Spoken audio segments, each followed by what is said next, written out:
The prospect of higher for longer interest rates has many investors considering what it means for the markets and their investments. Well, our guest today says that picture is further complicated by global economies that are becoming increasingly divergent.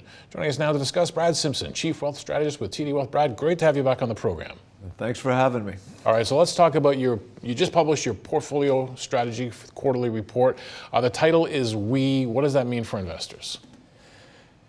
Yeah, I think what it means for investors is I think we are increasingly hearing these words along the lines of what a period of dramatic change that we're in the middle of, and I think sometimes we get, here that goes again, but I think this is, I think when we go forward 20 or 30 years, I think historians are going to look at this time and go, this kind of 2020 onwards was a pretty pivotal moment. And I think a part of that is think about the conversations that we have about the global economy. And we'll say the global economy. What's global inflation? What's global interest rates? What are global markets doing? And I think that if you went back and found the origins of that really started during the Clinton administration in the early 1990s, where you had the U.S. really adopt this idea of free trade and globalism and the spread of democracy around the world, and it was like a 30-year ambitious effort that we became accustomed and we heard about, and unfortunately that we're now in a period of one of our long-term themes, which is deglobalization. And so we first started writing about this in our portfolio strategy quarterly in the spring of 2022. And I admit, when I was writing it, I wasn't feeling great about it. But the reality is when we are looking at investing, we have to be very careful of the words we use, and then because that guides our thinking. And so really the starting point is I want us to start thinking about terms of less about we, and thinking about that how are we doing, and and think about more in the opportunity of saying we've got to break the world down into kind of blocks, or think about in different regions, and start thinking about that. Because if you look at the world today, we have we have countries that are functioning in a very desynchronized way, so not exactly functioning right that, and all simultaneously with one another. And I think that is going to pay ramifications for how we allocate capital going forward. So I think I brought a chart. Yeah, we have a chart. I think that shows, because you and I have discussed over the course of the past year this idea of economic cycles. So if we're not talking about we anymore, obviously there's different parts of the world and different parts of the cycle. Right, and then again, even that. I mean,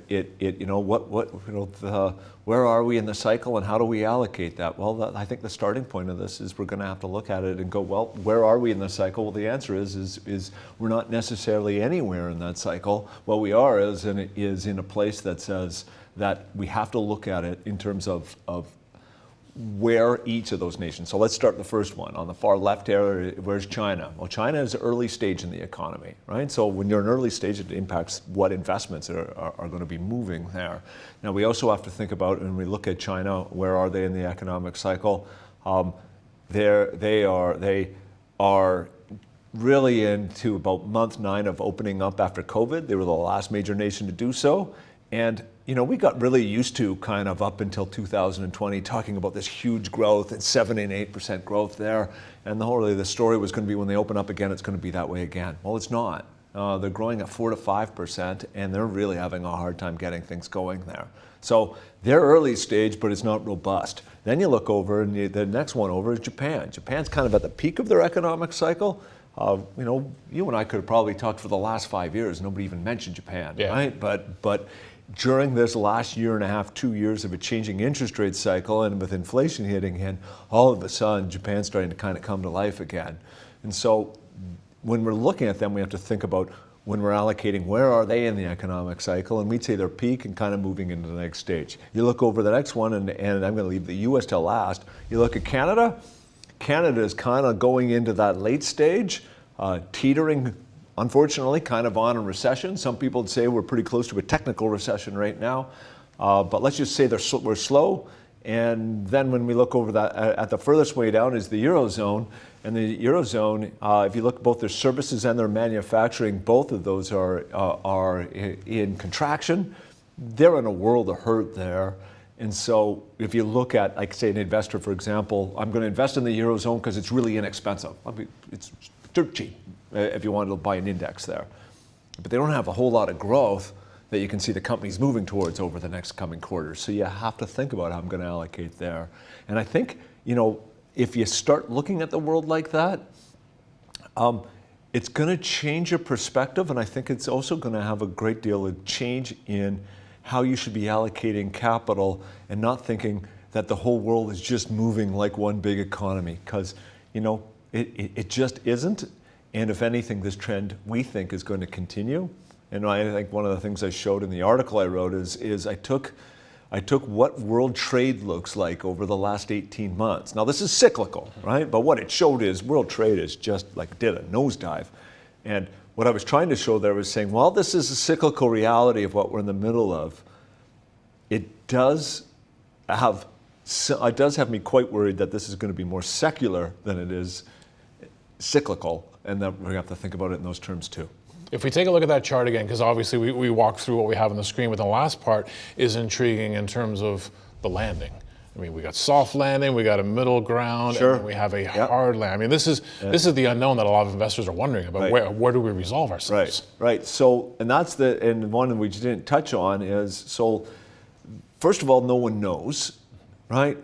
But I think you have to look at what's the most healthy part of this. One would, if you wanted to gauge out, if you said what was your highest chance of a hard landing, you'd put Europe in that camp and say that's not a call, but saying, but if you look at the trajectory, that's certainly where, especially when you have Germany, which is the engine of their economy, has issues both on their manufacturing and contracting, but they also have they went through the same real estate build out that we've seen here in North America. And they haven't seen a lot of the repricing that we've seen yet. So you think they're already in difficulties and that's happening, that's a concern. You go over the looks at this is to say the big one here is the United States. And the big one is, and this is a good news story. And the good news story on this is that the United States, if we went back a year ago, and I'd say we're accountable for this, we would be saying the United States is going to be slowing. And, there's a potentiality that the United States could see a recession by the time we got to the end of 2023. We're nowhere near that year, and we're getting close to 2023. And so one of our mantras and principles when it comes to investment is this idea of what we call our philosophy of risk priority management. I know I've said that to you before, but one is that you got to adapt. Like people who stick and say, I have this decision and I'm never going to move off of it. Clearly, the United States is, when you would look at the health of that from the consumer side of it, from a manufacturing side. Today, in September, we saw the manufacturings come out. So ISMs, it surprised the market at 49. We saw that came out today. I think it was 47, 2 or 3 or something like that. So took some of that away. But at this stage, if you were going to be moving into a hard landing, I mean, you'd see manufacturing just falling off the table. And if anything, you look at that manufacturing, and then you start looking at the service side of the economy, and you look at it in those terms, the United States, you increasingly start to see this idea of that we may get in a soft landing. Now, at the opening of your show, you were talking about an article that Bieta wrote. And what she's talking there is our star. It's just to look at what is your real growth in an economy and how do you think about it in those terms. And I highly recommend it. It's a great article. And the basis of this ultimately is that the Federal Reserve Board was thinking about setting interest rates to slow things down. And what she's suggesting is that because of the change that's going on inside the economy, that the measures they're taking aren't slowing things as quickly because of the way they've been measuring it. And so, by maybe even almost by a little bit of a chance, they thought they were causing a certain amount of slowdown, but it might have been a little less. But by doing that, they took some of the bluntness out of this instrument. And maybe the United States is turning around and starting to move closer to an early stage. And there's a lot of economic indicators that would start pointing to that.